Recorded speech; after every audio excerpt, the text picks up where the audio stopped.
হে everyone, আজকে চলে এসেছি মাটনের রেসিপি নিয়ে। অনেক বেলা করে আমাকে মাটনটা এনে দিয়েছে, সেই জন্য আমি যতটা তাড়াতাড়ি সম্ভব মাটনটা রান্না করার চেষ্টা করলাম।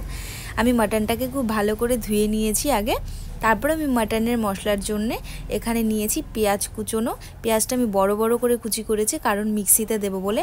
তারপর নিয়েছি আদা, এখানে নিয়েছি কাঁচা লঙ্কা, নিয়ে নিচ্ছি রসুন, আর এখানে আমি 2 টুকরো লেবু নিয়েছি, আর নিয়েছি 2টো টমেটো কুচি।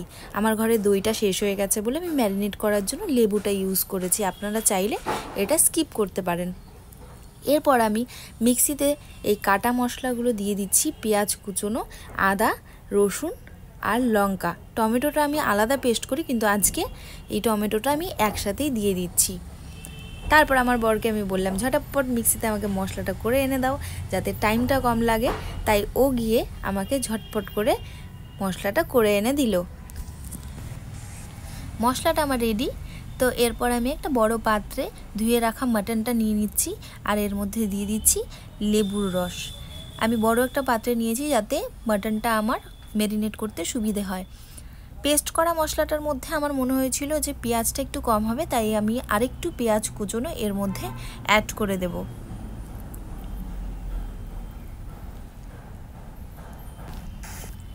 এরপর আমি একটা প্লেটে নিয়ে নিয়েছি পরিমাণ মতো কাশ্মীরি লাল মির্চ, হলুদ গুঁড়ো, লবণ, জিরে গুঁড়ো এবং ধনে গুঁড়ো। তারপর আমি মিক্সিতে করে রাখা মশলাটা এর মধ্যে দিয়ে দেব।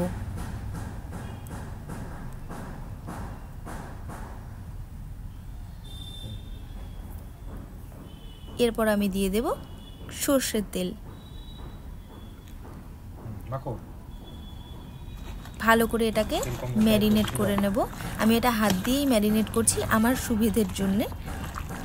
তোমরা চাইলে স্পুন বা কিছু ইউজ করতে পারো। এরপর আমি কড়াইয়ে গরম করা তেলে দিয়ে দিচ্ছি আলুর টুকরো, আর দিয়ে দিচ্ছি সামান্য পরিমাণ লবণ এবং হলুদ গুঁড়ো। তারপর আমি আলুগুলোকে একটু লাল লাল করে ভেজে নেব। আলুটা ভাজা হয়ে গেছে, এবার আমি আলুটা তুলে নিচ্ছি।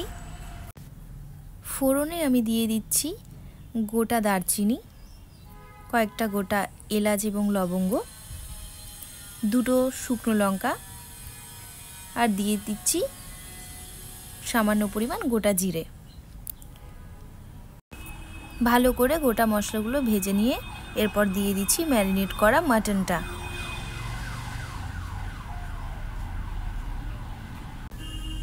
মাটনটা কষাই বানাবো বলে আমি আলুটা এখনই দিয়ে দিচ্ছি, যাতে আলুটা খুব ভালোভাবে সেদ্ধ হয়ে যায়। এর মধ্যে তোমরা চাইলে গোটা রসুনও অ্যাড করতে পারো, যারা খেতে ভালোবাসো তারা দিতে পারো। আমি আজকে দিইনি। ভালো করে নেড়েচেড়ে নিচ্ছি।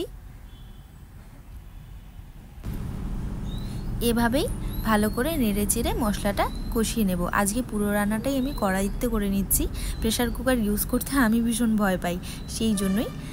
দেখো মাংসটার থেকে জল ছেড়েছে।